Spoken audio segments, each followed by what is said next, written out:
I'll show you exactly what I'm talking about. Don't quote me on that.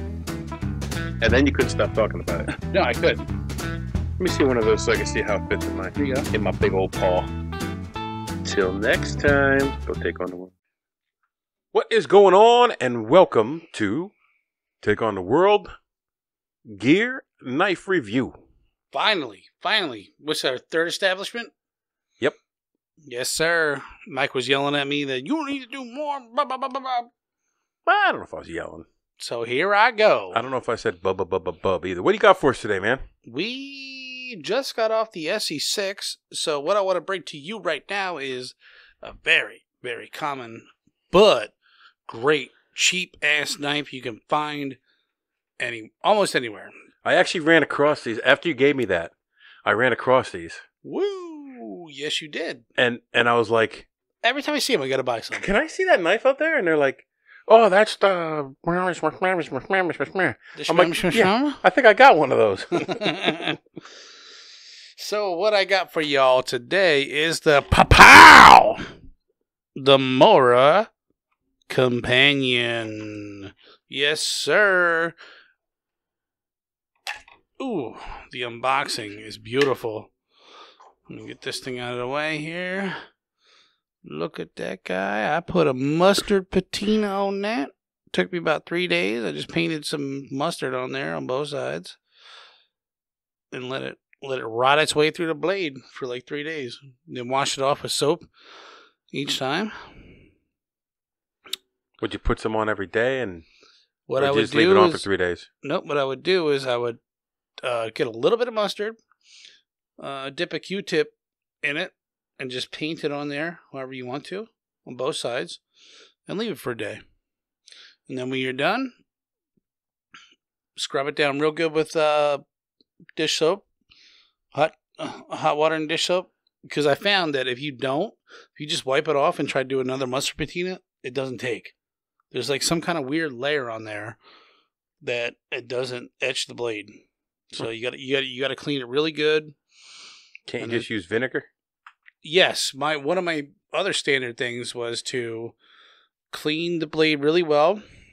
And let me back up here, because one of the best things I like to do to this blade, since this is a camping survival knife, is when you get them, they come razor sharp, but the spine is not always 90 degrees. It's not always sharp.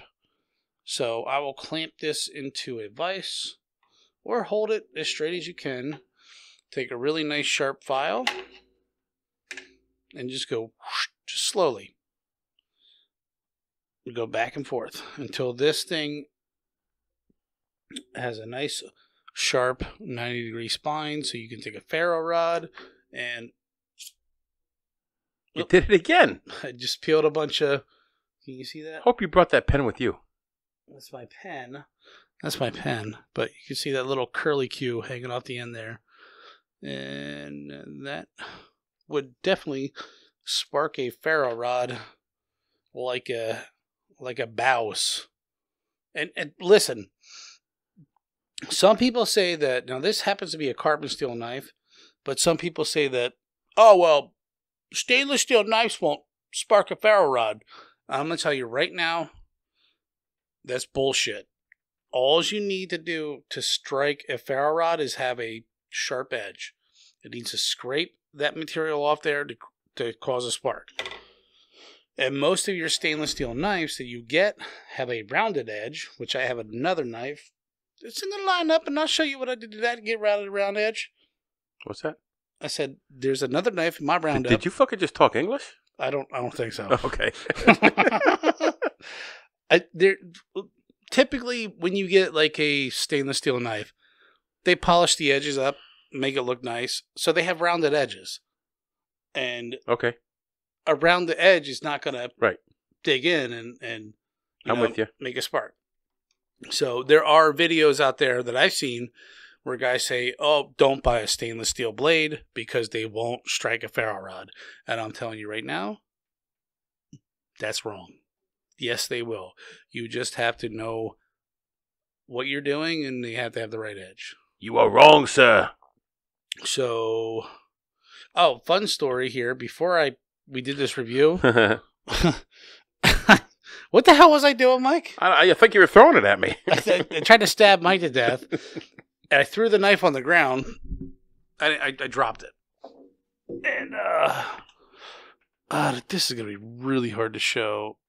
Yeah, it's not coming up. So basically, what it did was, if this were concrete, pow, it landed like that, and it curled the edge over.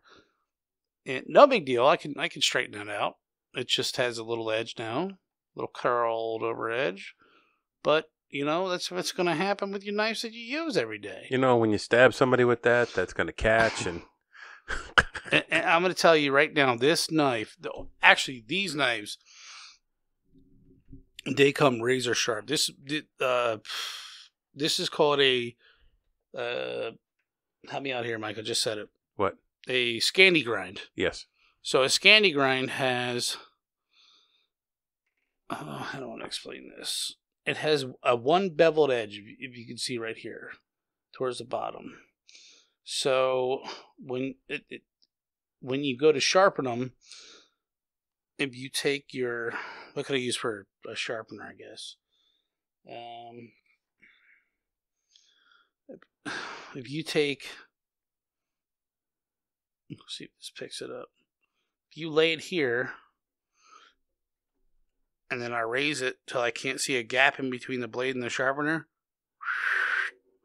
you just go back and forth like that. You can feel where it rocks right into place. I lift it up, boop, and it stops right there. And you want to sharpen like that. It's got one degree. And that's made so you can easily sharpen it in the field. It takes all the guesswork out of it. Now, most, like this blade, I could put a secondary grind on it. So if I took it up to where I feel it stop, like that, and I raise it up a little bit more, I could put a secondary grind on it. So it'll have two bevels. Now, they say that the primary grind, the Scandy Grind, is super sharp, easy to do, but it's weak. Like, it'll chip easily, it'll whatever. Doesn't hold its edges long? Doesn't hold its edges long, but you can get it razor sharp. Okay. Now, if you do the secondary grind, it's going to hold up a little bit longer because it's more convex, I guess, if you want to say that. Okay. So I'll trust your judgment. I just bought that sharpener. That was the first one I ever used. Yes, I want to use that because I suck at sharpening. Like, my angles. No, you don't. Oh my God! Every knife you've ever given me, I could kill myself with. Yeah, but it takes me like 5 years to do it. It's like, well, like my SE6. I didn't even touch on that. Like, the edge on that, it's sharp, but I did a shit job. We should review the work sharp. Yeah, we should. So, I mean, this thing has a full 90-degree spine on it from the to the back to the front, so you could strike a ferro rod.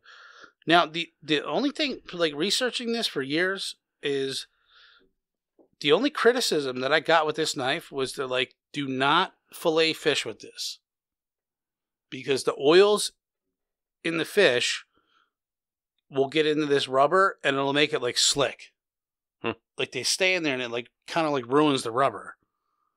And I haven't tested that out, but I can kind of see that. Like, fish oil is... But you just wash it off?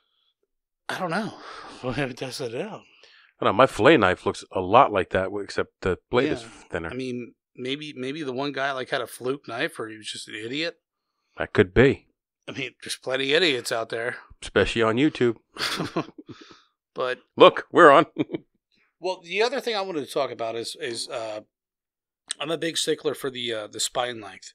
So typically, if you want a really strong knife, you want where the knife in the handle here, where you want the spine, the tang, which is in the handle, you want it to go all the way to the end of the handle. Now, this one particularly, I think it goes about an inch to inch and a half, maybe. Inch and a half, maybe. So it's right about here to that end of the pen. Maybe 1 3/4 inches. Yeah, it's somewhere right around there. So the metal ends there, and everything beyond this pen is all just plastic. Now, I'm not saying that's not strong enough. When they make those, do they heat that blade and sink it into the plastic so it... I don't know. I don't know how they're made. Okay, just wondering. I would think everything's heat treated and probably not done to like sharpness, but then just like dunked in like a form, and then it hardens. They bring it out, polish it up, and then put the final edge on it. That's what I would assume, but I don't know. And I mean, the grip on this I really love. It's rubbery, so it's super grippy, and you have a little bit longer of an edge. It's very thin blade, super sharp. Now, we want to compare this to the $5 Mora or $10 Mora. Yeah, I think it was $10 over. That one was $10 over at the surplus place. Well, I thought this was called the 511, but we found it as the Pro. I think it's called the Pro, but whatever. I mean, you can see the difference. I think the 511 was the Pro, but like a little bit less beefier. Now, they're very similar. The Pro has a thicker handle. It's obviously less. The blade is about a half an inch shorter, and you have this excellent handguard right here, or this finger guard. So if you stab into something, your finger is not going to potentially slip over it. Whoop! And slice you down into the bone. Now, with that being said, the blade is harder to get into something because of that finger choil, like maybe gut a deer or get close up. With this one, you can get in there. There's no obstruction right here with the... I could see that the Pro would be a little bit harder on that work sharp. Yeah. I'm not going to get the full blade sharpened. No, and yes, you brought up a great point, Mike. And you can see right here where I resharpened this one. And you can see right there. That's as far as I could get with the sharpener. And you have about this 1/4 inch piece right here where you can't get to because you're obstructed by the handle. But overall, this knife here is wonderful for $10. Yeah. And I think the spine is, we were trying to look it up, but I think the spine is like 3/4, so it goes down to about here. I mean, if you break it, just buy a new one. I would definitely trust this with my life. I'm not obviously going to, stick it into a tree and start climbing a tree with it, but... I don't think you're climbing a tree anyway, bro. You use your tools accordingly. The way they're meant to be used. Don't be an idiot. Don't try to take a lead sinker and cut it in half with a knife. Well, I want to go back to that because it was not like a little lead sinker you like pinch on the end of your line. This thing was a 4-ounce diamond lead sinker. So it was about that high, and I took it and pow, pow, pow. The lead's soft, but it's thick. Mm-hmm. Mm-hmm. Mm-hmm. You gotta do what you gotta do. But, yeah, I mean, anyways, I have taken, not this particular knife, but this same exact knife out to Colorado with me. And, it's great for everyday tasks while you're out hunting. You want to cut up meat, fruit, cut down some branches, make some tea, open bags, cut open packages. You just can't beat it. Slice open your MRE. Slice open your MRE. Whatever, man. Slice that bug in half that's been buzzing your head all night long. And, here's another topic. The sheath. The sheath, yeah. So, on these Mora Pros. I found when you first buy them, the sheath is okay. Now you can take any sheath. This is not the sheath that came with this knife. I had like 8 of them, and I just mixed them all up, and I happened to give this one to Mike. But if you look right here, see that little divot? And then if you look right here, there's another divot on the other side. Okay, shocker. And if you look on inside, it's hard to get. There's a bump here, and a bump here, and they lock into those divots. Now, when you first get these, they're kind of loose, so you can take them like this, and the blade will come out of the sheath. So if you just get a heat gun and you heat this up, heat these 2 areas up, and squish them together just slightly, and let it dry until it gets hard, you'll get this. Boom. Positive click. Thing ain't coming nowhere. Now on the Companion, this is a totally different story. The sheath looks the same. However, you don't have the divots in the handle. What you have are, I do not think this is going to show on here. You have ribs running down the inside. There's 2 ribs on the inside here going down, and there's 2 ribs going on the inside here, which they conform to this angle here and this angle here, and that's what snaps them in there. So I wanted to try this. I wanted to see if I can get a heat gun and put the heat on here and then where my thumb is and squish it together and see if it holds tight. But honestly, I think I'm going to ruin the thing. I think I'm going to ruin the sheath. I don't think it's going to work. But what do I got to lose? The thing's like $20. I'll just go buy a leather sheath or something, or make my own Kydex sheath. I mean, this is how we almost died last time. So I'll show you what I'm talking about. Watch your leg. So, of course he's not going to do it. You bastard. I won't do it now. Okay. It flew out. It flew out. Flew out. What if I did it like this? Like, no. like start throwing. Don't. Hold on. All right, I'm going to stop now. I've done made an ass out of myself. So there you have it.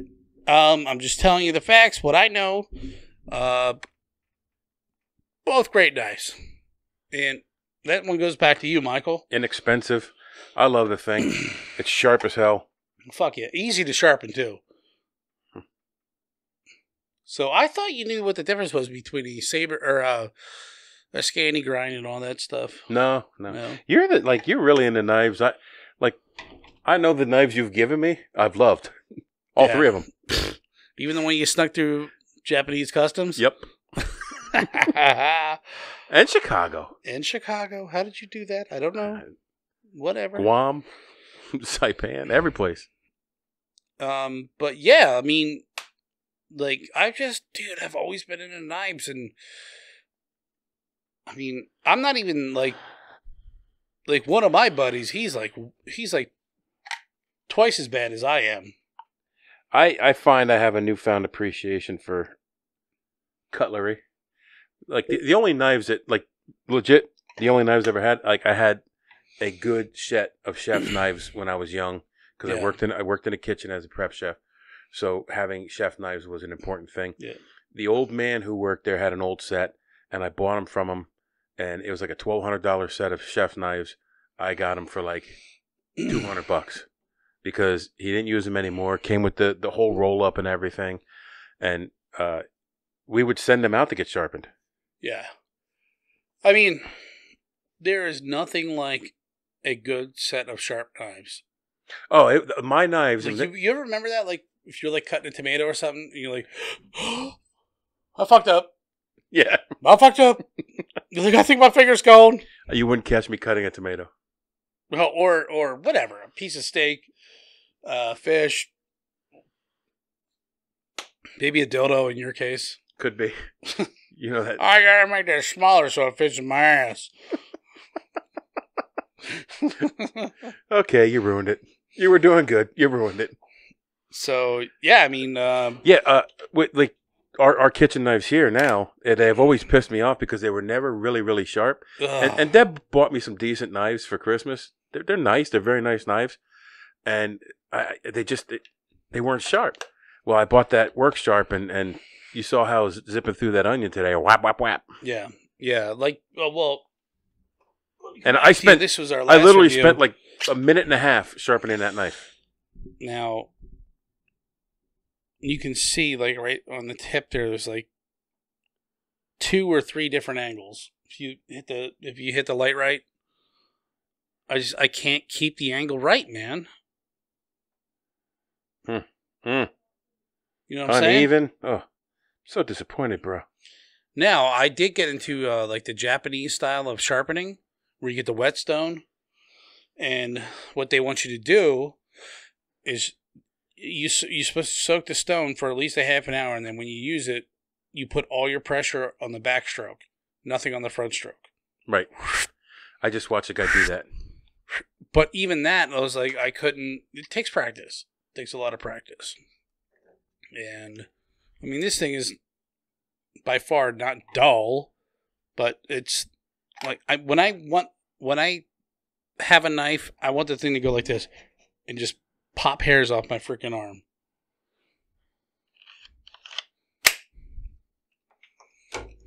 All right, so the Mora Companion, yes, sir, and the Mora Pro, Mora Pro, or 511. Oh, that's the other thing. You cannot. These Mora Pros are, for whatever, the Swedish like have this thing where they want to like interlock tools with their sheaths. So if you have another Mora Pro, this button on the front here will interlock with this contraption on the back, and you can link like as many as you want together. However, that will not work with the Mora Companion. It just does not. Do you see what I'm saying? Like it would have fit in like this. So each Mora Pro will lock in together like that. But that looks like it will lock with another knife.